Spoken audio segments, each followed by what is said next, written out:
Okay guys, so in today's lecture we'll talk about the framing of the suit. Framing of suit, suit को कैसे frame किया जाएगा। इससे पहले हमने पढ़ा था पार्टीज टू सूट, कि भाई कौन कौन सी पार्टीज होगी जब हमने सूट फाइल करना है, तो उसमें कौन कौन सी पार्टीज होती हैं, प्लेंटिफ कौन कौन साथ ज्वाइन कर सकता है, डिफेंडेंट कौन कौन ज्वाइन साथ कर सकता है, अगर मिस ज्वाइंडर हो गए हैं तो उसका क्या कॉन्सिक्वेंसेस होंगे, और non joinder of the party है तो क्या उसमें कॉन्सिक्वेंसेस होते हैं, क्या परिणाम होंगे। जिस पार्टी को ऑब्जेक्शन लगाना है तो टाइम से पहले यानी अर्लीस्ट अपॉर्चुनिटी पे लगा दी ऑब्जेक्शन, बाद में वो लगाएगी तो काम नहीं चलेगा उसका। ठीक है, हमने इसमें ऑर्डर नंबर 1 रूल नंबर 13 पढ़ा था, और कौन से इंपॉर्टेंट है order number 1 rule number 8 that we have discuss representative suit. तो ये सारी चीजों को पढ़ने के बाद आज के लेक्चर में हम बात करेंगे framing of the suit. Suit को किस तरीके से फ्रेम किया जाना चाहिए, यानी जब कोई प्लेंटिव अपनी प्लेंट भी बनाता है, वैसे मैं अभी प्लेंट की बात नहीं कर रहा हूँ, वो तो ऑर्डर नंबर 7 है सूट। लेकिन सूट कैसे इंस्टीट्यूट होता है, bye filing of the plaint. तो हमें ये भी तो पता होना चाहिए कि भाई जब प्लेंटिव अपनी प्लेंट बनाएगा तो उसमें जो सूट ड्राफ्ट वो बना रहा है वो कैसे ड्राफ्टिंग होगी उसकी। तो कहीं ना कहीं वैसे प्लेन से भी संबंधित है, लेकिन इसमें हम कवर करेंगे कि क्या क्या क्लेम्स ऐड किए जाएंगे। ठीक है, तो जनरली हमने कुछ बातें तो लास्ट क्लास में कवर ही कर ली थी। एसेंशियल्स ऑफ अ सूट, जब सूट फाइल किया जाता है, जब सूट बनाया जाएगा तो उसमें क्या क्या बेसिक चीजें होती हैं। बेसिक चीजें क्या होती है, कम से कम 2 पार्टीज होनी चाहिए, एक प्लेंटिफ और एक defendant. There must be cause of action, किस मुद्दे को लेकर आप कोर्ट में सूट फाइल करना चाहते हैं, ऐसा क्या हुआ आपके साथ। ठीक है, तो वो कॉज ऑफ एक्शन हो गया। And the subject matter, subject matter यानी वो कौन सी विषय वस्तु थी जिसके आधार पर कोई कॉज ऑफ एक्शन अराइज हुआ है। And then you want to approach the court for getting the relief. Relief आप कोर्ट से चाह रहे हैं तो क्या रिलीफ मांग रहे हैं। This are the basic essentials for a suit. And now suit को किस तरीके से फ्रेम किया जाएगा, ये बहुत इंपॉर्टेंट इसलिए हो जाता है कि जब भी आप अपने वकील के पास जाएंगे तो आपसे कुछ चीजें पूछेगा, आप उसको बताएंगे, उसके बाद उसी हिसाब से जो सूट को फ्रेम करेगा। ठीक है, और कभी भी हम जब सूट फ्रेम करेंगे तो सूट इस तरीके से फ्रेम किया जाना चाहिए कि उस सूट में सारी बातें स्पष्ट क्लियर नजर आ रही हो, और कोर्ट इस नतीजे पे आसानी से पहुंच सके कि कोर्ट को खुद को क्या डिसीजन देना है।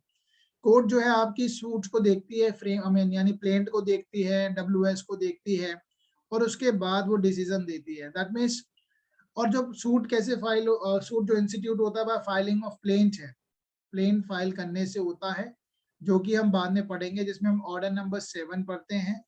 और इसके साथ इंस्टीट्यूशन ऑफ द सूट कहाँ से होता है, that is order number 4 that has to be read with along with the section number 26.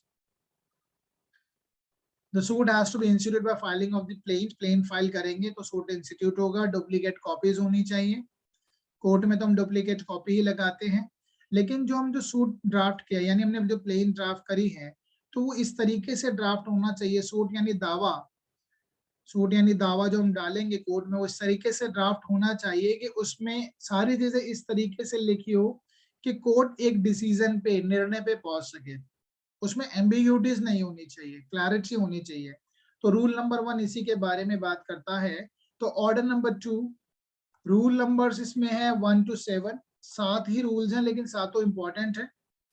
ठीक है, 7 सातों इंपॉर्टेंट है, एक दो थोड़ा सा लेस इंपॉर्टेंट है, और हमें नॉलेज तो हर एक रूल को हम पढ़ते ही हैं। तो order number 1, frame of the suit. Every suit shall as far practicable be framed as to afford ground for the final decision। Suit इस तरीके से ड्राफ्ट होगा कि जिससे कि कोर्ट जो है अपने फाइनल डिसीजन पे पहुंच सके। To afford ground for final decision, ठीक है, upon the subject in dispute, upon the subject in dispute, जो भी विवादित मुद्दा है वो कोर्ट एडजुडिकेट कर सके। And to prevent further litigation, और उसके चलते कोई और लिटिगेशन बाद में ना डालना पड़े। टू प्रिवेंट फर्दर लिटिगेशन, यानी जब प्लेंटिफ अपना सूट फाइल कर रहा है तो वो इस तरीके से ड्राफ्ट करे, इस तरीके से सारी चीजों को मेंशन करे, सारे ग्राउंड्स लाए, सारी रिलीफ ले जो वो मांग सकता है, ताकि बाद में और मुकदमा ना उसे फाइल करना पड़े। And to avoid the multiplicity of the suit, ऐसा ना करे भाई आज कुछ और, कल दोबारा उसी मुद्दे को लेकर कुछ और। तो इस तरीके से सूट फ्रेम ना करना चाहिए। क्लियरली मेंशन है, यानी ग्राउंड सबसे अफोर्ड करते हैं कि कोर्ट डिसीजन पे पहुंच सके, इस तरीके से वो ड्राफ्ट होगा। Then rule number 2, which is important, one of the best rule, order number 2, rule number 2. इसके जितने भी सब रूल्स हैं ये भी सारे इंपॉर्टेंट है। ऑर्डर नंबर 2, रूल नंबर 2 का तो 2 है ही, उसके बाद जो और जो सब रूल्स हैं, रूल नंबर 1, 2, ये सारे इंपॉर्टेंट है। ठीक है, 1, 2, 3 सब इंपॉर्टेंट रहेंगे। ठीक है, पढ़ लेते हैं वन बाय वन। तो every suit shall include whole of the claim, सारे क्लेम उसमें इंक्लूड किए जाने चाहिए। Which the plaintiff is entitled, जो प्लेंटिफ सूट को इंस्टीट्यूट करते वक्त इंटाइटल है to make in respect of the cause of action, जो कॉज ऑफ एक्शन अराइज हुआ है उससे संबंधित जो वो क्लेम फाइल कर सकता है कोर्ट में और वो एंटाइटल है, तो उसको इस तरीके से सूट को ड्राफ्ट करना चाहिए कि सूट के अंदर सारे क्लेम्स इंक्लूड किए जाएं। बट अब प्लेंटिफ अगर लेकिन प्लेंटिफ चाहे तो वो रिलिंक्विश कर सकता है any portion of claim in order to bring the suit within the jurisdiction of the court. यानी प्लेंटिफ चाहे तो कोर्ट के ज्यूरिडिक्शन में आने के लिए अपने क्लेम को रिलिंक्विश कर सकता है। यहाँ पे अब ये मान के चलना, यहाँ पे rule number 2, order number 2, rule number 2, सब रूल 1, इसमें जो बात की गई है वो कोर्ट में आने के लिए अपने प्लेंटिफ अपने किसी क्लेम को रिलिंक्विश करता है। ठीक है, किसी क्लेम को रिलिंक्विश करता है, इसका मतलब इसको ऐसे समझते हैं, से फॉर एग्जांपल एक कोर्ट है हमारे पास, सिविल जज साहब की कोर्ट है जिसमें 5 लाख रुपए तक का ज्यूरिसडिक्शन है। ठीक है, अगर सिविल कोर्ट में हम जाएंगे तो कोर्ट का जो ज्यूरिसडिक्शन है that is of the 5 lakh rupees. अब हमें 5 लाख रुपए तक की जो सिविल जज की कोर्ट है, ये जो कोर्ट है इसके पास ज्यूरिसडिक्शन है 5 लाख तक का ही मामला सुनने का। और ए जो है, ए जो प्लेंटिफ है, इसने बी को 10 लाख रुपए उधार दिए थे, बी ने देने से मना कर दिया, तो definitely A can approach to the court for getting recovery of money. तो he has to file a suit for the recovery of money along with the interest that means suppose 1 lakh रुपए interest का लगाया है इसने और 1 लाख रुपए इसने legal fees वगैरह का लगाया, यानी 12 लाख रुपए का इसने क्लेम किया है। इसका टोटल क्लेम है 12 लाख रुपए का। मैं क्या बात वर्ड यूज कर रहा हूँ, claim, it is of 12 lakh rupees. However इसमें ए क्या करता है, डेलिबरेटली, ताकि ये सिविल कोर्ट में जा सके, नीचे वाली ही कोर्ट में जा सके, क्योंकि थोड़ा डरपोक आदमी, ये चाहता है मैं नीचे जाऊं, अगर इसके खिलाफ अगर डिसीजन आ गया तो इसके पास ये एपीलेट जुरिडिक्शन भी रहेगा। जनरली वैसे लोग ऐसा कम करते हैं, लेकिन ये प्लेंटिफ की चॉइस है। एक वर्ड एक किसी ने भेजा था मुझे, आप में दोनों में से अर्चना ने भेजा था, जो डोमिनियस लिटियस है, मैं बता भी देता हूँ आपको। इसमें बेसिकली ये जो वर्ड आपने भेजा है, जस्ट वेट फॉर मोमेंट, मैंने उसका बताया था कि जो प्लेंटिफ होता है, ठीक है, देखिए ये वर्ड आपने जो भेजा डोमिनियस, बल्कि ये पता भी होना चाहिए सबको, आपको डोमिनिया, स्पेलिंग गलत हो गए हैं, DOM, डोमिनस लीटस। ठीक है, इसका मतलब क्या होता है कि जो प्लेंटिफ होता है, plaintiff is a master of a suit. Basically जब भी देखो इसको हम कैसे, इसको बहुत जगह यूज होता है, ये प्लेंटिफ जो है मास्टर ऑफ सूट है। मास्टर ऑफ द सूट यानी दावा कौन डालता है, दावा तो प्लेंटिफ डालता है, डिफेंडेंट उसको डिफेंड करता है। तो जो प्लेंटिफ है वो मास्टर ऑफ द सूट है। सूट जब बनाई जाएगी तो उसकी वैल्यूएशन कौन निकालता है, सूट की वैल्यूएशन भी प्लेंटिफ का काम है। हाँ, गलत निकाली है तो कोर्ट उसको ऑब्जेक्ट करेगी या दूसरी पार्टी ऑब्जेक्ट कर सकती है। तो दैट मीन्स जो प्लेंटिफ वो किस तरीके से अपने सूट को ड्राफ्ट करता है, तो सारा एक इंसान जो कोर्ट में खुद आ रहा है तो ये उसकी ड्यूटी के ढंग से प्रॉपरली ड्राफ्ट होनी चाहिए चीजें। तो डोमिनियस लेटेस्ट जो है द प्लेंटिफ यानी मास्टर ऑफ द सूट है, दैट पर्सन है प्लेंटिफ हैज टू डिसाइड कि what would be the valuation, उसको कहाँ जाना है, कौन सा सूट फाइल करना है। तो उसमें वो अपने क्लेम को कम भी कर सकता है, अगर उसने कम कर दिया है ताकि मैं कोर्ट में आ सकूं, 12 लाख का क्लेम है तो वो अल्टीमेटली देखा जाए तो 12 लाख रुपए के लिए सूट फाइल कर सकता है। बट उसने क्या करा, इस कोर्ट में आने के लिए सूट की जो वैल्यूएशन निकाली है, क्लेम जो उसने किया है वो 5 लाख का ही किया, उसने 7 लाख रुपए रिलिंक्विश कर दिए, ये पोर्शन उसने रिलिंक्विश कर दिया।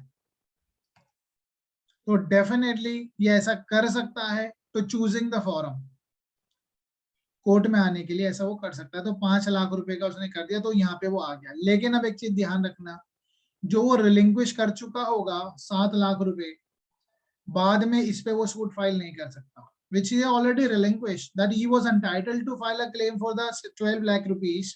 He was entitled, but he has relinquished the portion of the claim. Later on, he cannot file a fresh suit for the same. ठीक है, आगे एक वर्ड हम पढ़ेंगे with the leave of the court. हाँ, court ने अगर वो रिलिंक्विश करवाया है या प्लेंटिफ entitled है लेकिन with the permission, plaintiff was not entitled but later on he becomes entitled for any portion, वो बाद में क्लेम करता है, then definitely with the leave of the court he can do it. वो हम बाद में पढ़ेंगे। अभी say for example आज के टाइम में उसके पास जो प्रॉपर्टी का दावेदारी है वो 5 लाख तक की है, क्या पता बाद में उसके पास और भी हिस्सा आ जाए, बाद में वो एंटाइटल हो जाए उस पर क्लेम करने के लिए, तो later on he can file a suit. अब हम पढ़ते हैं रूल नंबर 2। रूल नंबर 2 तो सबसे ही इंपॉर्टेंट है इसका। रूल नंबर 2 का 2, relinquishment of the part of the claim. यहाँ पे हम समझेंगे, जैसे मैंने अभी वैसे ऊपर ही बता दी वो बात, where a plaintiff omits to sue in respect of or intentionally relinquish any portion of the claim। अगर वो ऑलरेडी relinquish कर चुका है अपना portion of a claim, just let me just clean it,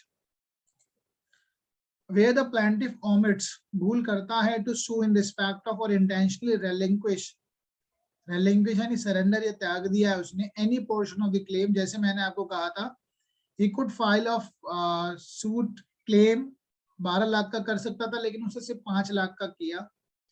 he shall not afterwards sue in respect of the portion so omitted, तो उसने जो 7 लाख रुपए का रिलिंक्विश कर दिया है तो he shall not afterwards sue, बाद में वो मुकदमा नहीं कर सकता in respect of the portion so omitted और relinquished। इसमें कोई डाउट है? सिंपल सी चीज है, ठीक है। अभी हम इसको वो भी पढ़ेंगे रेस जुडिकाटा से कैसे डिफरेंस, कैसे दोनों में डिफरेंस क्या है। देखो ये जो रूल बना है ना, इसके पीछे आप लॉजिक भी आपका पता होना चाहिए। फर्स्ट ऑफ ऑल, इससे just to avoid the multiplicity of the suit, बार बार वो सूट ना डाले, वो तो होगा ही, to avoid the multiplicity of the suit, ये तो इसका बेसिक रूल है। स्प्लिट ना करे वो अपनी क्लेम्स को, स्प्लिट ना करे अपने क्लेम्स को, अपने क्लेम्स को स्प्लिट ना करे। इसको पहले हम एक इलस्ट्रेशन देख लेते हैं। This is the illustration which you should know it, very important. A ने अपना जो घर है, A lets a house to be at yearly rent of rupees 1200 रुपए रेंट पे दिया है उसने अपना घर बी को, 1200 rupees per year. The rent for the whole of the year, अब किन किन सालों का उसके पास रेंट ड्यू है, 1905, 1906, 1907, 1907, 3 साल का रेंट ड्यू है। And A suit be in 1908, 1908 में सू किया है। वैसे आपको पता होगा, अच्छा suit for the recovery of rent के मामले में कितने साल तक का रेंट रिकवर किया जा सकता है? 3 years, मैक्सिमम 3 इयर्स ही किया जा सकता है। अगर यहाँ पे 1904 का भी ड्यू होता तो can he sue in No. 1908 for the claim for 1908? ये क्यों नहीं कर सकता? इसके पीछे लॉजिक क्या है? क्योंकि ये बाढ़ हो barred चुका by है। Limitation Act। हाँ जी, ये बाढ़ हो चुका है लिमिटेशन एक्ट की वजह से, ये नहीं कर सकता, ठीक है। नाउ ये 3 साल का वो कर सकता है। ही वॉज एंटाइटल, क्या वो ए एंटाइटल है या नहीं है? whether the A is entitled to file a suit in the year of 1908 for the arrears of the rent for the years of 1905 to 1907? Yes. Whether A is entitled, definitely he is entitled word भी use लिखा है, वर्डों का बहुत खेल है, तो ये file कर सकता है 1908 में, लेकिन इसने नहीं किया। इसने सपोज करो 1905 का नहीं किया, उसने सिर्फ 2 साल का किया, 1906, 1907। चलो इलस्ट्रेशन देख लेते हैं। A sued in 1908 only for the rent, 1906 का, 1906 का ही करा, कुछ भी कर सकता है 1906 का, 1907 करा, 5 का छोड़ दिया है, 1906 का ही करा, यानी 2 साल का इसने छोड़ दिया। A should be only for the rent in 1906. A shall not after sue B for the rent of the due for 1905 or 7। तो बाद में A जो है सूट फाइल नहीं कर सकता जो ऑलरेडी वो रिलिंक्विश कर चुका है क्लेम्स, उसके पास अधिकार था, he was entitled for this claims he relinquish, he cannot file a later on. अब एक चीज समझना, यहीं पे आपको एक चीज क्लियर हो जाएगी, ये बात कर रहा है क्लेम का, ठीक है, ये बात कर रहा है क्लेम का। ये जो मैं क्लेम करने जा रहा हूं, ये जो मैं क्लेम करने जा रहा हूं 1905, 1906, 1907 का, what is the reason why I am claiming, why I am claiming? हाँ जी, So because A is entitled. A is entitled. Why A is entitled? Why? Reason क्या है, वो क्यों एंटाइटल है? बताइए बताइए, मैं आपसे आंसर निकलवाऊंगा। What is the difference between two का two and res judicata? Why A is entitled? आप अधिकार रखते हैं रेंट लेने का, क्यों? Because Because you he are is a, the owner. Yes, because you are a landlord, because you are landlord, ठीक है, बिकॉज यू आर लैंडलॉर्ड और you are owner. Is it a ground for filing of the suit और not? कि भैया मैं मालिक हूं इसलिए मैं मांग रहा हूं किराया, मैं मालिक हूं इसलिए मैं मांग रहा हूं किराया, और क्या पता मैं डिफरेंट कैपेसिटी में मांग रहा हूं, चलो मैं लैंडलॉर्ड नहीं हूं लेकिन मुझे किसी ने एजेंट बनाया है, मैं एजेंट हूं, एजेंट की कैपेसिटी में मांग रहा हूं, या ये प्रॉपर्टी मुझे एडवर्स पोजीशन में मुझे मिल गई थी, एडवर्स पोजीशन में मुझे मिल गई थी और मैंने किसी और को किराए पे रख दिया है, ये मेरा टाइटल हो गया, ठीक है, मैं बहुत सालों से रह रहा हूँ, मेरे पे पेपर वेपर नहीं है, suppose I am not a landlord, but ये प्रॉपर्टी मैं कई सालों से रह रहा हूँ, मेरे पास आज तक पेपर ही नहीं है, ऐसा भी होता है, आज तक मेरा पेपर ही नहीं है, लेकिन मैं इस कब्जे में था, अब मैंने एक कब्जे में रहते रहते किसी और को रख दिया कब्जे में, तो क्या मैं जो ऑलरेडी एडवर्स पोजीशन पे है उसने किसी और को टेनेंट रख दिया है, तो क्या वो एडवर्स पोजीशन जिसके पास था उसने एक और टेनेंट रख लिया है तो वो इससे मांगेगा किराया, नहीं मांगेगा? मांग सकता है? Yes. Yes, sir. बात अलग है, वो ओनर ही नहीं है लेकिन फिर भी मांग सकता है, ठीक है भाई, उस इंसान को थोड़ी ना पता कि उसके पेपर थोड़ी ना देखा, जब हम किराए पे मकान देखते हैं कि पेपर देखते हैं कि आप ओनर भी है या नहीं। तो ये इंसान देखो, इसके पास पहला ग्राउंड क्या था कि मैं तो ऑनर हूं, ये जब सूट फाइल करता है तो ये इस पे ग्राउंड था कि I am owner, that's why I am asking for the rent, this is a ground. दूसरी बात क्या है कि I was in the adverse position uninterrupted from the last year and since then I was treated as an owner and that is the reason मैंने एक और सब tenant रखा या टेनेंट रखा, that is the reason I'm asking for the rent, ठीक है, इन the capacity of के मैं एडवर्स पोजीशन पे हूँ तो मैं ट्रीट किया जाना चाहिए एज अ मालिक। ये ग्राउंड भी उसके पास अवेलेबल था, ये ग्राउंड भी था, तो जब उसने सूट फाइल किया है, जब उसने सूट फाइल किया होगा तो वो दोनों ग्राउंड्स को बनाकर भी सूट फाइल कर सकता था, ठीक है। तो अगर उसने इन दोनों में से ग्राउंड में से एक ग्राउंड ही डिमांड, एक ग्राउंड के आधार पर ही किया, सपोज उसने एडवर्स पोजीशन वाला लेके किया सूट फाइल और लेकिन वो रिजेक्ट हो गया, तो बाद में वो एज अ ऑनर ने ट्रीट करके सूट फाइल कर सकता, वो ग्राउंड उसके पास अवेलेबल नहीं होगा। अब यहाँ पर एक क्या चीज है, वैसे मैंने सिर्फ एग्जांपल के लिए दिया है, मैंने इमीडिएटली बनाया, मैं कहना चाहता हूँ कि वहां पे जब हम बात करते हैं रेस जुडिकाटा में, वहां पे हम ग्राउंड की बात करते हैं कि किस आधार, आपके पास ऐसा कौन सा आधार है जो आप सूट फाइल कर रहे हैं, because I am the owner और I am in the adverse position, that is the reason I am filing a suit. But यहाँ पे जो बात हो रही है क्लेम, क्लेम किसका, ईयर्स की बात हो रही है कि मेरे पास ये ऑलरेडी, इसका मैं मांग सकता था, इसका मैं मांग सकता था, इसका भी मांग सकता था, मैंने इसी का मांगा, इसका नहीं मांगा, ठीक है। तो रे जुडिकाटा में एक तरीके की देखा जाए तो ऑनरशिप की तरफ मूव कर रहा है एग्जाम्पल, और यहाँ जो बात कर रहा है कि मैं ऑनर तो हूँ, ये तो डिस्प्यूटेड है ही नहीं, ये तो डिस्प्यूटेड है ही नहीं, I am the owner, but मैंने जो क्लेम रिलिंक्विश किया है, जो मैंने क्लेम रिलिंक्विश किया है वो तो मैं मांग ही सकता था, बट मैंने वो नहीं मांगा, तो यहाँ मैंने वो चीज छोड़ दी है, तो उसके बाद मैं दोबारा सूट फाइल यहाँ पे भी नहीं कर सकता हूँ। तो कुछ समझ में आया कि ग्राउंड, ग्राउंड ऑफ अटैक मैंने बताया था लास्ट में, ग्राउंड ऑफ अटैक अगर हम कंस्ट्रक्टिव रेस जुडिकाटा की भी बात करें तो ग्राउंड ऑफ अटैक अगर वो ऑलरेडी आप कर सकते थे, आपने नहीं किया तो आप बार्ड हो जाएंगे। यहाँ पे अगर आप जो क्लेम आप कर सकते थे उस ईयर का आपने नहीं किया, there is no dispute about the ownership है, तो आप रिलीफ मांग सकते थे, आपने नहीं मांगी। समझ में आया डिफरेंस क्या है? हाँ जी, Yes, sir. दोनों में बहुत बड़ा फर्क है, हम इसमें डाउट नहीं होना चाहिए, एक तरफ है ग्राउंड ऑफ अटैक, एक है क्लेम, जो आप तो ऑलरेडी एंटाइटल है उस चीज के लिए, ठीक है, हाँ जी, ठीक है। जैसे हमने उसमें पढ़ा था कंस्ट्रक्टिव रेजु डिकाटा में नवाब हुसैन का केस, ठीक है, उसमें वो मांग सकता था, उसके पास ग्राउंड अवेलेबल था, दोनों उस वक्त अवेलेबल थे, उसने ग्राउंड सही से सेटल नहीं मेंशन करे, दोनों ग्राउंड उसी वक्त करने चाहिए थे उसको। अब हम बात करते हैं omission to sue for one of the several relief. अब यहाँ पे बात आ रही है रिलीफ की। 2 में है क्लेम, 3 में है relief. Omission to sue for one of the several relief, अगर जो प्लेंटिफ है वो कई सारी रिलीफ मांग सकता था, कई सारी रिलीफ, यानी वो क्या मांग सकता था, सपोज एक तो रिलीफ में उसने क्या मांगा, 10 लाख रुपए मेरे वापस दो, मेरे को इंटरेस्ट भी दो 1 लाख रुपए, और मुझे वो भी दो, क्या कहते हैं, लीगल फीस भी दो, कानूनी खर्चा। ये रिलीफ ही तो है, उसने ये मांगे बस, 10 लाख वापस मांगे, उसने नहीं मांगे 1 लाख रुपए और ये इलीगल फीस। तो क्या वो बाद में सूट फाइल करेगा इसके लिए, रिलीफ के लिए? The answer is no.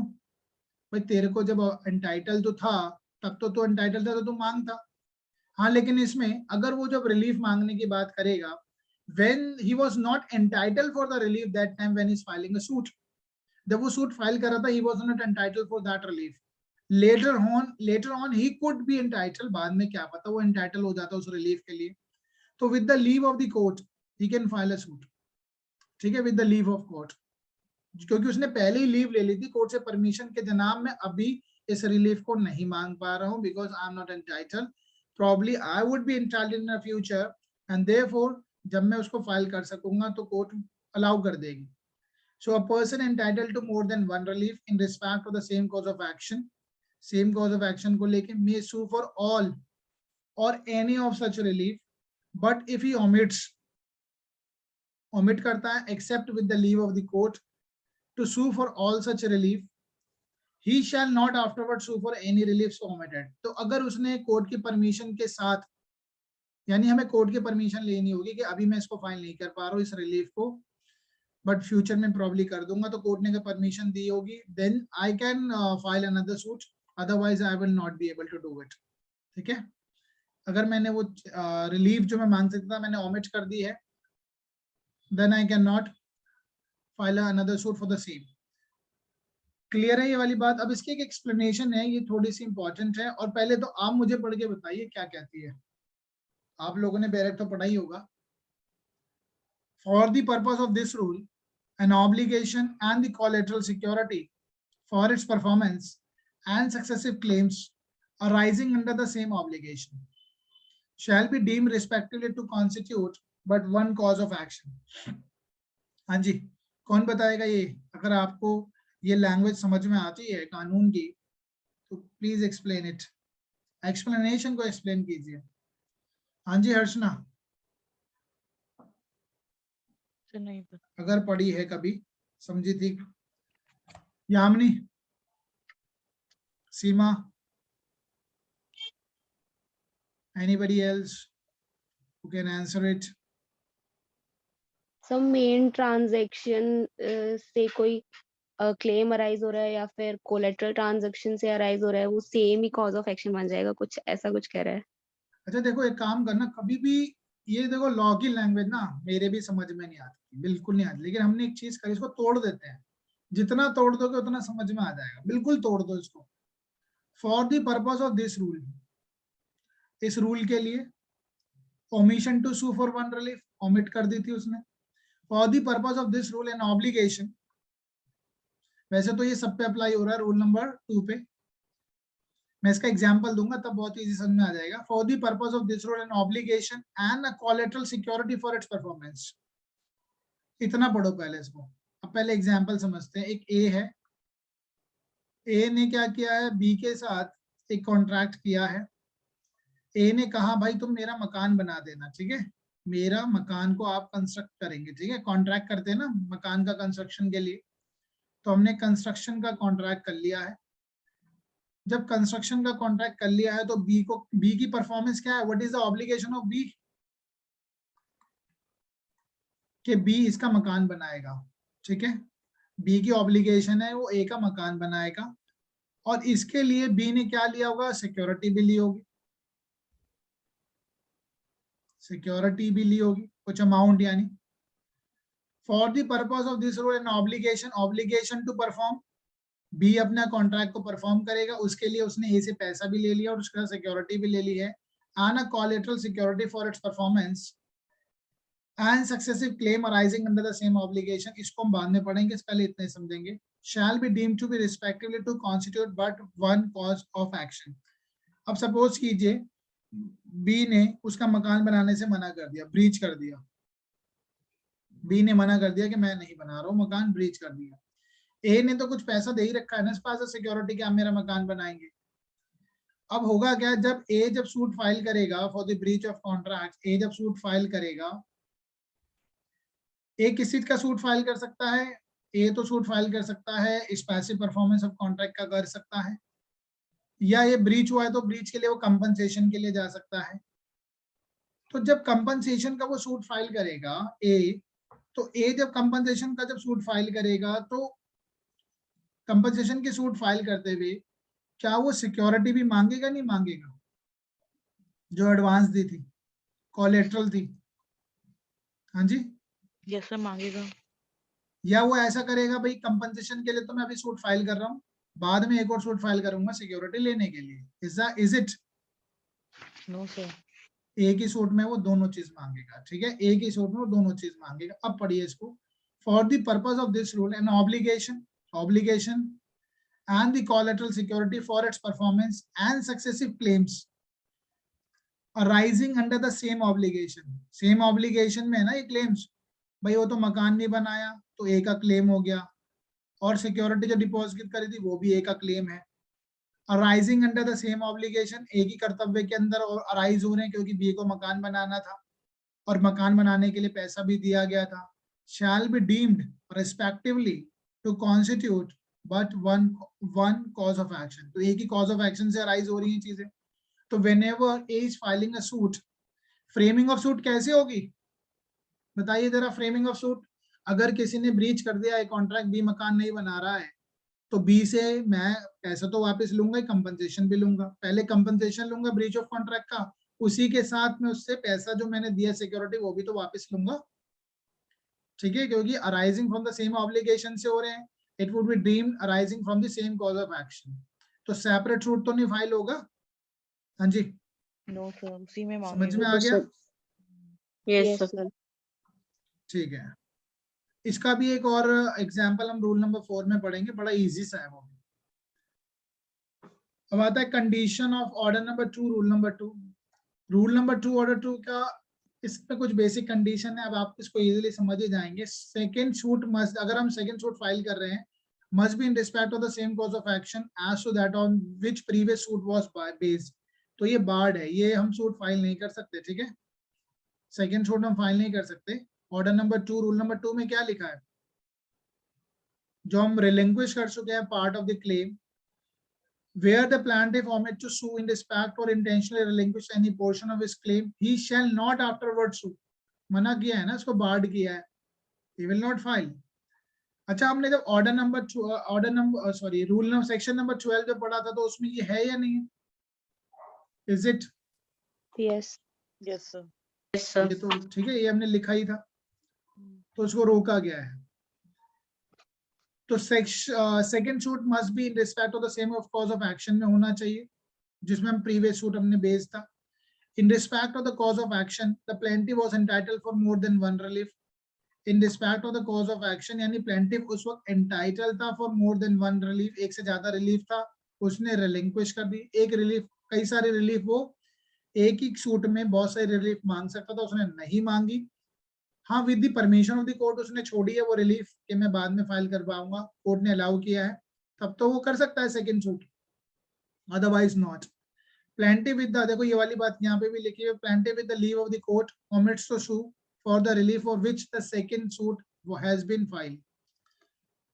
तो ये तो अलाउड हो जाएगा, ठीक है, बेसिक सी चीजें। अब हम पढ़ते हैं res judicata and order number 2, rule number 2। अब बहुत इजीली समझ में आ जाएगा, डिफरेंस भी समझ में आ जाएगा। देखो रेस जुडिकाटा की जो बात की गई है, यहाँ पे प्लेंटिफ की ड्यूटी क्या होती है, to exhaust all the available grounds in support of his claim.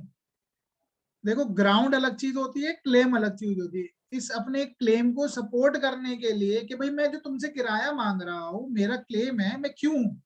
क्योंकि मैं ऑनर हूं, या वो प्रॉपर्टी मेरी है, या मेरी एंसेस्ट्रल प्रॉपर्टी है, ठीक है, या तो मेरी एंसेस्ट्रल प्रॉपर्टी है, मेरी सेल्फ फंड प्रॉपर्टी है। That is the reason I am asking from you the rent. और क्लेम क्या है? वो मेरा रेंट है। तो रेज़ जुडिकाटा बात करता है अवेलेबल ग्राउंड्स की। पहले आपको सारे अवेलेबल ग्राउंड्स को एग्जॉस्ट करें, एक ही सूट में आपको फाइल करना चाहिए था। Order number 2, rule number 2 requires a plaintiff to claim all relief emanating from the same cause of action। Same cause of action से जो जो रिलीफ आप मांग सकते हैं, 1905, 1906, 1907। आप 1908 में सूट फाइल कर रहे हैं तो मांगते ना तीनों, यू आर एंटाइटल्ड, ठीक है, बिकॉज यू आर ऑनर। आपने रिलिंक्विश कर दिया तो तुम बहुत बड़े बेवकूफ हो, तो आप बाद में सूट फाइल नहीं करेंगे। ये डिफरेंस जो दिया गया है, ये डिफरेंस बताया गया। There was a case Shri Inacio Martins versus Narayan Hari Naik. Case लिख लीजिएगा, इंपॉर्टेंट है। दिस वाज अ डिफरेंस जो बताया गया, इस केस में बताया गया, ठीक है। Shri Inacio Martins versus Narayan Hari Naik 1993। Now what is the test whether the subsequent suit is barred? बाद वाला सूट barred है या नहीं है? Because of the previous suit, पहले वाले सूट की वजह से, क्योंकि उस वक्त आपके पास रिलीफ थी, आपको फाइल करनी चाहिए थी, आपने नहीं किया तो सेकंड जो सूट होगा वो बार्ड हो जाएगा। अभी इसका टेस्ट क्या है? whether the claim in the second suit is in fact founded on a cause of action। देखो एक चीज और बात याद रखना गाइस, हम जो ऑर्डर नंबर 2 है उसमें कॉज ऑफ एक्शन ही बात करेंगे बार बार। कॉज ऑफ एक्शन को लेकर आपके पास जो जो क्लेम्स हैं, जो जो रिलीफ है, वो आपको कोर्ट में एक ही सूट में बताना चाहिए था, ठीक है। Which was the foundation of the former suit, यानी पहले सूट में भी वही बात, दूसरे में भी, तो तुम्हें उसी वक्त लाना चाहिए था। If answer is affirmative then order number 2, rule number 2 apply, ठीक है। अब एक और लीडिंग केस है, खलील खान वर्सेस महबूब अली। ये बहुत लीडिंग केस है दोनों। तो खलील खान तो आपको सारी बुक्स में भी मिल जाएगा, जो भी आप पढ़ते होंगे उसमें लिखा ही होगा। तो प्रीवी काउंसिल ने भी एक प्रिंसिपल लेट डाउन किया है, which is governing the bar to subsequent suit. के सेकंड सूट आप फाइल नहीं कर सकते हैं। इसका टेस्ट क्या होगा, कैसे हमें पता लगेगा? Whether the claim in a new suit is in a fact founded upon a cause of action.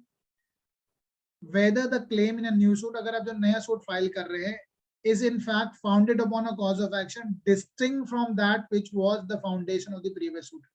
अगर जो सेकंड सूट आप फाइल करते हैं, वो ग्राउंड्स, वो क्लेम, वो रिलीफ आपके पास अवेलेबल ही नहीं थी प्रीवियस सूट में, then you can file a subsequent suit, otherwise not, ठीक है। That would be only the ground for testing कि whether the second suit is barred और नॉट, ठीक है। कॉज ऑफ एक्शन को लेके, क्या वो कॉज ऑफ एक्शन से संबंधित आपके पास रिलीफ और क्लेम्स आप फाइल कर सकते थे, आपने नहीं किया तो बार्ड है, वो अवेलेबल था ही नहीं, which you were not entitled that time, you might have entitled later on, then you can file a subsequent suit। अब ऑर्डर नंबर 2, रूल नंबर 2 कहाँ अप्लाई नहीं होगा? इन चीजों पे अप्लाई नहीं होगा, क्योंकि ये बात किसकी करता है? सूट की। बार किसको कर रहा है? सूट को। अपील पे अप्लाई नहीं होगा, एग्जीक्यूशन प्रोसीडिंग पे अप्लाई नहीं होगा, आर्बिट्रेशन प्रोसीडिंग पे नहीं होगा, ना ही ये पेटिशन पे भी अप्लाई होता है।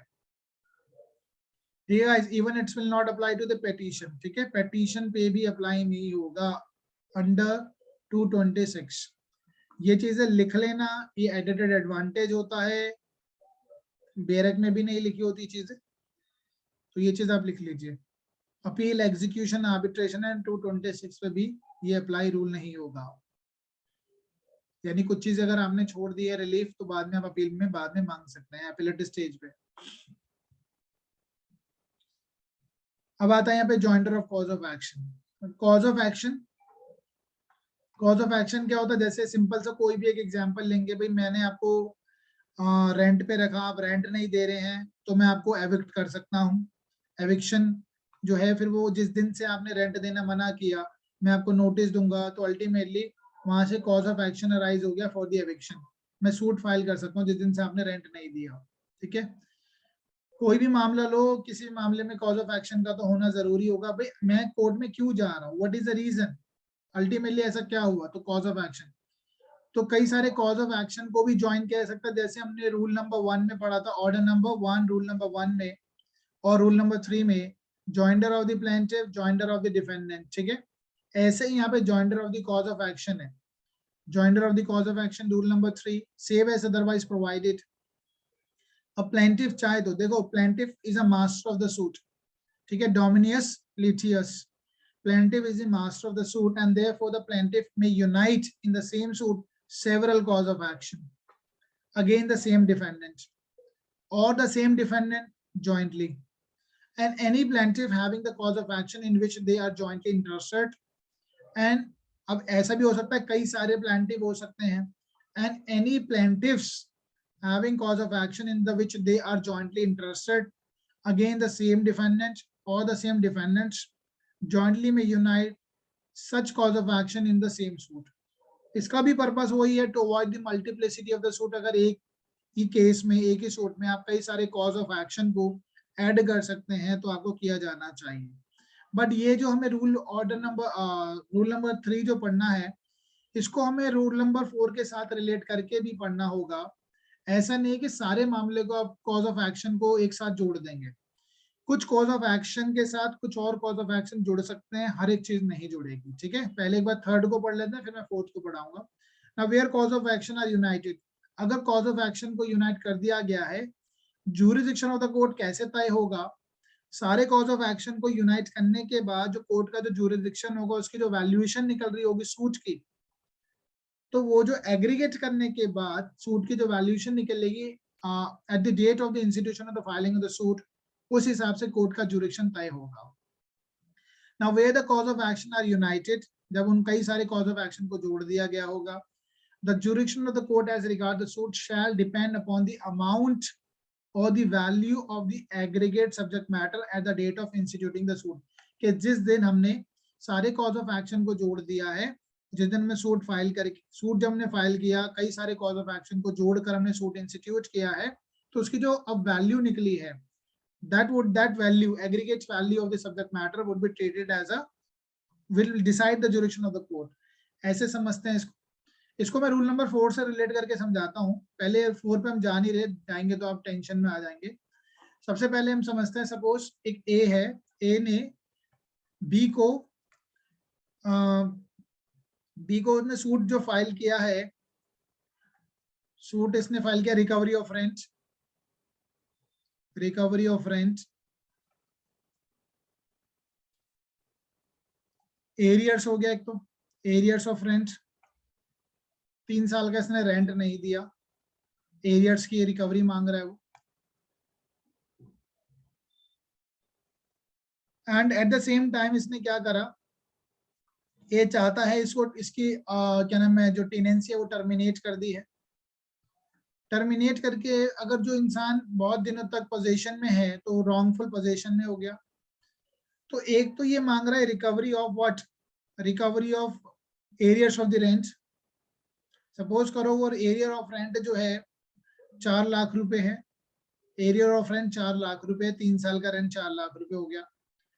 एट द सेम टाइम वो प्रॉपर्टी में जब तक रहा, रॉन्गफुल पोजीशन में वो रहा, तो रॉन्गफुल पोजीशन में क्या मांगते हैं हम, अगर कोई इंसान रॉन्गफुल पोजीशन में है, वो प्रॉफिट मेरे पास होना चाहिए था, उस कॉन्सेप्ट को हम क्या बोलते हैं? हाँ जी, मीन प्रॉफिट। तो हम मांग रहे हैं उससे मीन प्रॉफिट भी मांग रहे हैं, ठीक है। इसको भी अगर हम ऐड कर दें 1 लाख रुपए मीन प्रॉफिट, 1 लाख, तो ये टोटल मिला के हो गए 5 लाख। तो जब हम सूट फाइल करेंगे ना, तो ये 5 लाख रुपए मैंने निकाली valuation, the plaintiff is the master of the suit, तो प्लांटिफ ने एक वैल्यूएशन निकाली कि मुझे 5 लाख रुपए चाहिए। अच्छा एक बात बताओ, जब मीन प्रॉफिट जब हम फाइल करते हैं तो वो कौन डिटरमाइन करता है मीन प्रॉफिट? हाँ जी, कोर्ट डिसाइड करेगा। लेकिन क्या प्लांटिफ कह सकता है मुझे इतना चाहिए लगभग? Yes sir. जहां पे फिगर नहीं बताई जा सकती तो अप्रोक्स वैल्यू तो बताई जा सकती है। हाँ जी, मनी सूट में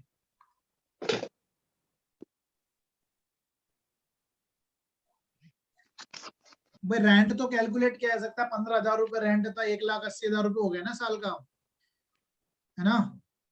लेकिन मीन प्रॉफिट तो भैया वो कोर्ट डिसाइड करेगी बाद में कि भाई हाँ इसको कितना प्रॉफिट हुआ है, इसको बी को, या बी कितना प्रॉफिट कर सकता था, बट अप्रोक्स वैल्यू तो बता सकता है। तो इसने जो 5 लाख रुपए तय किया होगा, 4 लाख इसके, 1 लाख रुपए मीन्स प्रॉफिट के, तो ये जो है एग्रीगेट हो गया। अब ये डिसाइड करेगा अमाउंट कि भाई हमें किस कोर्ट में जाना है। मानो 4 लाख रुपए रेंट के हो गए, अगर ये मीन्स प्रॉफिट 3 लाख रुपए क्लेम कर रहा है, तो ये कहाँ जाएगा? सिविल जज के पास जाएगा या सीनियर सिविल जज के पास जाएगा? हाँ जी, सीनियर सिविल जज। तो ये वो नीचे नहीं जा सकता, ठीक है, क्योंकि एग्रीगेट जो है वैल्यूएशन जो है ऑलरेडी ज्यादा आ चुकी है 5 लाख से ऊपर, तो ये जाएगा ऊपर वाली कोर्ट में, नीचे नहीं जा सकता है। बट सर सेक्शन रूल 2 के अंदर वो रिलिंग्विश करके फिर आ सकता है ना, लेकिन उस रिलिंग्विश पे नहीं कर सकता वो, रिलिंग्विश उसके पास अवेलेबल थी ना वो क्या नाम है, क्लेम मींस प्रॉफिट वो मांग सकता था, क्यों रिलिंग्विश करे? हाँ, लेकिन अगर उसने 3 लाख रुपए छोड़ दिए, बिल्कुल छोड़ समझ सकता है, ये तो आपकी मर्जी है, आप छोड़ दोगे उसमें 3 लाख रुपए? नहीं। कर सकते हैं, आपकी चॉइस है, आप बहुत दिलदार हैं तो आप छोड़ सकते हैं, ठीक है। तो आप रूल नंबर 2 में आ जाएंगे, फिर ठीक है। आपकी चॉइस है, वो तो रिलिंक्विश कर दीजिए आप। लेकिन अगर आप एग्रीगेट करके जब सूट फाइल कर रहे हैं, तो अमाउंट जिस हिसाब से बना है ना, उस हिसाब से सूट ड्यूरेशन तय होगा कोर्ट का कि हमें कहाँ जाना है। बहुत इंपॉर्टेंट है ये। फोर्थ, इसमें एमसीक्यू आते हैं, देखें इससे संबंधित एमसीक्यू, देखा ही होगा।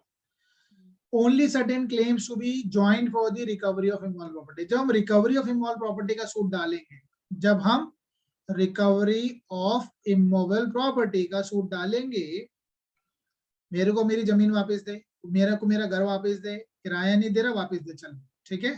रिकवरी ऑफ इमोबल प्रॉपर्टी, ये मैंने घर किराए पे दिया, मैं वापस लेना चाहता हूँ, रिकवरी ऑफ इमोबल प्रॉपर्टी। अब कैसे इसको यूनाइट करेंगे? जब मैं रिकवरी ऑफ इमोबल प्रॉपर्टी का सूट फाइल करूंगा, तो मैं क्या इसके साथ और चीज को भी जोड़ के डाल सकता हूँ? बिल्कुल डाल सकता हूँ। No cause of action shall, unless with the leave of the court, be joined with the suit for the recovery of immoral property except, और कोई केस फाइल करूंगा तो भैया कोर्ट की परमिशन लेनी होगी, लेकिन रिकवरी ऑफ इमोरल प्रॉपर्टी के साथ अगर मैं ये वाले सूट फाइल करूंगा, ये कॉज ऑफ एक्शन भी मैं फाइल करूंगा, तो मुझे कोर्ट की परमिशन चाहिए नहीं चाहिए? हाँ जी, डायरेक्ट आपके सामने पढ़िए, बताइए। No cause of action shall, unless with the leave of the court, be joined चाहिए sir. with the suit of recovery, with the suit for the recovery of immoral property except, हाँ जी बताइए मेरे को। अच्छा एक बात बताओ, जब मैंने रिकवरी मांगी, मैंने कहा भाई ये मेरी प्रॉपर्टी वापस दे, तूने किराया नहीं दिया, मेरे को मेरी प्रॉपर्टी वापस दे दे, ठीक है। रिकवरी, ए ने सूट फाइल करा बी के खिलाफ, तूने किराया नहीं दिया, मेरी प्रॉपर्टी वापस दे, काम चल जाएगा क्या इस सूट से? इसमें लीव की जरूरत नहीं है सर, प्रॉफिट। हाँ जी, तो देखो लॉजिक लगाओ, अब ना सोचो, सिर्फ अगर आप सोचोगे ना, ये वही आम बातें लिखी है कानून में। मैं suit for recovery of property मांग रहा हूँ, भाई तूने मेरा किराया नहीं दिया ना, मेरी जमीन मेरी प्रॉपर्टी वापस दे, ठीक है। ये मैंने दावा डाला, suit for recovery of property along with and means profit. तो भाई साहब एक बात बताइए मुझे, या एरियर ऑफ रेंट, क्या इनके लिए मैं कोर्ट से परमिशन मांगूंगा कि जनाब मैं सूट कैसा ड्राफ्ट करूं, फ्रेम कैसा करूं? क्या मैं रिकवरी ऑफ प्रॉपर्टी मांग रहा हूँ, एरियर भी मांगू, इसी में मांग लू क्या, या मीन्स प्रॉफिट इसी सूट में मांग लू? अरे कोर्ट पे इतना टाइम थोड़ी ना है, वो तो आपको कर ही लोगे, कानून कह रहा है ये रहा, करिए। आप क्या करेंगे, सूट फॉर रिकवरी के साथ ये सूट भी, ये भी क्लेम्स मांग लेंगे, claim for the means profit और arrear of the rent in respect of the property claim और एनी पार्ट देयर ऑफ। हाँ जी, समझ में आया? तो आपको उसके लिए अलग से सूट या अलग से परमिशन लेने की जरूरत नहीं है कोर्ट से। तो आपका जो सूट का टाइटल होगा, suit for the recovery of property and the means profit और एरियर ऑफ द रेंट, एक ही सूट में चलेगा ये क्लेम्स, ठीक है। अलग अलग फाइल करने की जरूरत नहीं है, ना ही कोर्ट की परमिशन चाहिए होगी। Claim for the damages, claim for the damages for the breach of any contract. एक बात बताओ, मैंने भी बताया था ना कोलेटरल सिक्योरिटी वाली बात, भाई साहब जब मैंने उसके ब्रीच हुआ है कॉन्ट्रैक्ट, उसमें मैं डैमेज, एक तो ब्रीच हुआ है, मेरा पैसा भी वापस दे, कोलेटरल सिक्योरिटी वापस दे, और जो ब्रीच हुआ है उसका कंपनसेशन भी दे। Claim for the damages for the breach of any contract under with the property and thereof is held, ठीक है, यानी रिकवरी ऑफ प्रॉपर्टी के साथ जो मुझे नुकसान हुआ होगा, प्रॉपर्टी तो दे ही दे, लेकिन जो ब्रीच हुआ है, जो कॉन्ट्रैक्ट ब्रीच हुआ है, जो डैमेज हुआ वो भी दे, ठीक है। रिकवरी ऑफ प्रॉपर्टी के साथ, रिकवरी ऑफ मूवेबल प्रॉपर्टी के साथ क्या वर्ड लिखा है यहाँ पे, इमूवेबल प्रॉपर्टी, ठीक है, ये चीज ध्यान रखना। Claim in with the relief sought is based on the same cause of action, तो सेम कॉज ऑफ एक्शन उस प्रॉपर्टी से संबंधित रिकवरी के दौरान अगर कोई और कॉज ऑफ एक्शन भी अराइज हुआ है उसमें मैं रिलीफ मांग सकता था, तो वो भी मैं रिकवरी ऑफ मूवेबल प्रॉपर्टी के साथ मांग लूंगा without the permission of the court, ठीक है। इसके अलावा अगर मैं चाहता हूं कि भैया मैं रिकवरी के साथ कुछ और कॉज ऑफ, इन तीनों के अलावा अगर मैं कुछ और कॉज ऑफ एक्शन उसके साथ ऐड करके एक ही सूट में सब कुछ मांगना चाहता हूं तो कोर्ट की परमिशन होगी। अब ये मुझे कौन समझाएगा, प्रोवाइडेड इज ऑल्सो इम्पोर्टेंट, बहुत ही इंपॉर्टेंट है, और शायद ये हरियाणा में किसी एग्जाम में भी आया भी। तो अगर बताइए फोरक्लोजर रिडम्पशन का या फिर पोजीशन ऑफ प्रॉपर्टी मांग रहा है तो उसको भी सेम उसी सूट में डाल देगा। हाँ जी, देखो जब मैं मांगू ना सूट फॉर दी फोरक्लोजर, क्या होता है foreclosure, sir right of barring the mortgagor's right to redeem. हाँ जी, बार करता है कि मॉर्गेजर राइट को खत्म करवा देना, ठीक है। मॉर्गेजर के पास राइट टू रिडीम होता है, अपनी प्रॉपर्टी को वापस लेने का अधिकार, उस राइट को खत्म करवाना, क्यों, क्योंकि वो डिफॉल्टिंग पार्टी है। कोर्ट में हम क्या डालेंगे, सूट फॉर दी फोरक्लोजर, कि जनाब इसका ये राइट रिडीम किया, और इसका राइट रिडीम जो उसको खत्म किया जाए, और मेरे को फोरक्लोजर के साथ साथ प्रॉपर्टी का पोजीशन भी दिलवाया जाए, ठीक है। Provided that nothing in this rule shall be deemed to prevent, नहीं रोकता है ये रूल इस बात को, any suit for the foreclosure or redemption के मामले में, suit for foreclosure or redemption, from asking, नहीं रोकेगा किस बात को कहने से, to be put into position of the mortgage property, कि भैया मुझे ये इसका कब्जा भी दिलवाइए प्रॉपर्टी का, ठीक है। Foreclosure, suit for the foreclosure along with the property, position of the property, ऐसे डलेगा सूट, ठीक है। टाइटल क्या होगा, suit for the foreclosure and position, is that clear. Suit for the redemption and position, क्या पता मॉर्गेजर अपनी जमीन जब छुड़वाता है तो क्या पता उसने अपना पोजीशन मॉर्गेजी को दे दिया हो, तो वो क्या कहेगा कि मैं मेरे को मेरी प्रॉपर्टी रिडीम करवाइए और मुझे कब्जा भी दिलवाइए। Is that clear? Yes sir. अब आ जाते हैं रूल नंबर 5 पे। इसमें कुछ नहीं है, बहुत ही छोटा सा रूल है। Claims bye or against the executor, administrator और लीगल एयर्स, जब कभी भी कोई सूट फाइल होगा, एग्जीक्यूटर कर रहा है, क्लेम कर रहा है, आई मीन ऑफ कोर्स बात है, क्लेम कैसे करेगा, हवा में तो करेगा नहीं, सूट फाइल करेगा, एग्जीक्यूटर, एडमिनिस्ट्रेटर और लीगल एयर। तो अगर उनका खुद का, ये देखो एक होता है कि मैं डिफरेंट कैपेसिटी में हूँ, मैं अभी सिर्फ एक लीगल एयर्स हूँ, मेरी खुद की प्रॉपर्टी है, मैं उसके लिए सूट फाइल कर रहा हूँ, और एक मैं हूँ लीगल, मेरे को प्रॉपर्टी एंसेस्ट्रल मिली है या वसीयत में मिली है, तो मैं जो वो क्लेम में वसीयत वाला है वो अपनी प्रॉपर्टी से क्लब करके सूट नहीं फाइल करूंगा, तो उसके लिए सेपरेट सूट होगा मेरे लिए। अगर हाँ, लेकिन अगर दोनों चीज इस तरीके से यूनाइटेड है, ठीक है, क्योंकि कई बार क्या होता है, कई बार क्या हमेशा यही होता है, अगर कोई इंसान है जैसे कोई विदाउट वसीयत बना है तो उसके लीगल एयर कोई प्रॉपर्टी मिलेगी, तो जब ये सूट फाइल कर रहा है किसी से प्रॉपर्टी को रिकवर करने के लिए, क्योंकि ये लीगल एयर है, इसको प्रॉपर्टी मिल गई, ठीक है, अब ये किसी से रिकवर करना चाहता है सामने वाली पार्टी से, तो ये तो सूट फाइल कर सकता है, इसी कैपेसिटी में फाइल कर देगा, बीइंग अ लीगल एयर। पहले बेरेट को पढ़ते हैं, समझ में इजीली आ ही जाएगा, कोई इशू नहीं है। मैं तो कैपेसिटी की बात कर रहा हूं, अगर आप अपने सूट को, अपने प्राइवेट सूट को किसी और कैपेसिटी में आप क्लब ना करें। No claim by or against an executor or administrator और legal heir as such shall be joint, no के साथ पढ़ना है, no claim shall be joint with the claim by or against him personally, जो उसका personal matter है उसके साथ क्लब नहीं करें, इतना सही है बस ये, ठीक है। दोबारा पढ़िए, अनलेस वाली बात भी बताऊंगा, डोंट वरी।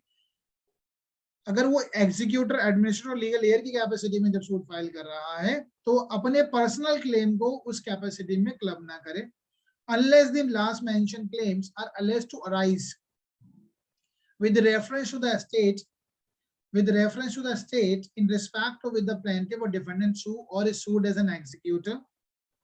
वो बात अलग है कि भाई जो उसका पर्सनल क्लेम है वो कहीं ना कहीं वो तब ड्राइव्ड हो रहा है क्योंकि वो जैसे कोई इंसान वसीयत बना के मरा, प्रॉपर्टी उसी के पास आ गई, तो उसका पर्सनल क्लेम उसमें कई बार क्लब हो जाएगा, then he can file a suit in that capacity. Otherwise personal matter को in the capacity of executor, administrator और लीगल एयर में क्लब ना करके वो सूट फाइल नहीं करेगा।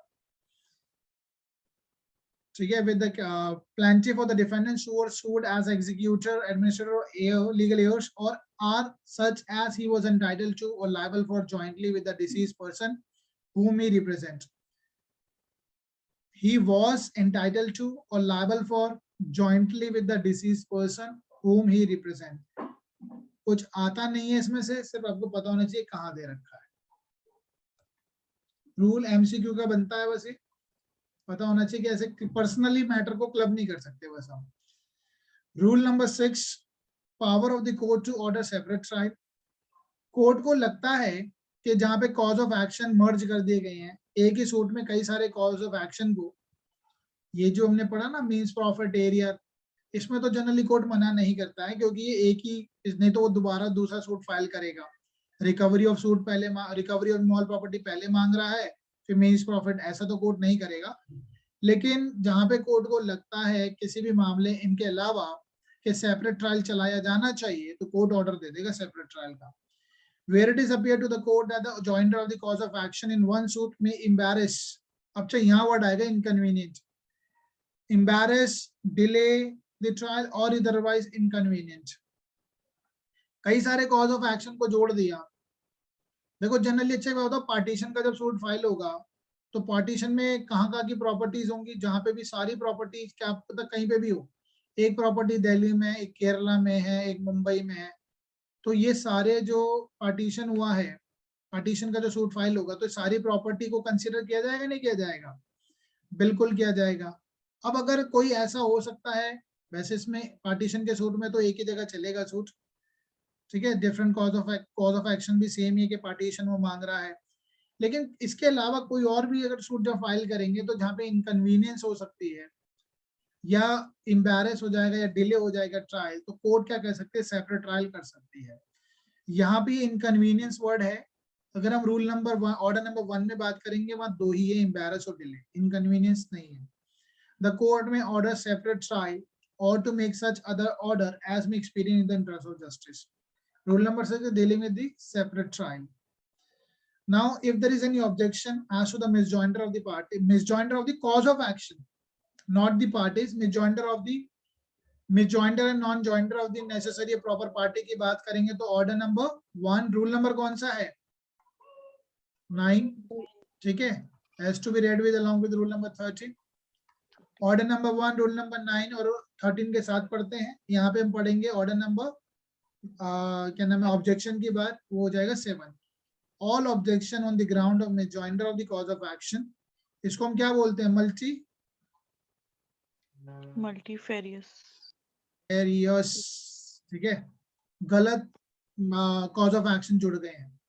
All objection on the ground of misjoinder of the cause of action shall be taken as early as possible opportunity, जितना जल्दी हो जाए, and in all the cases issue settle होने से पहले या उसके दौरान, at the time or before, unless the ground of objection has subsequently arisen and any such objection not taken, अगर वो objection नहीं लिया तो मान लिया जाएगा waived। as it is language है रूल नंबर 13 की तरह ही, ठीक है, मान लिया जाएगा कि उसने वो waived कर दिया है अगर उसने objection नहीं रेज किया।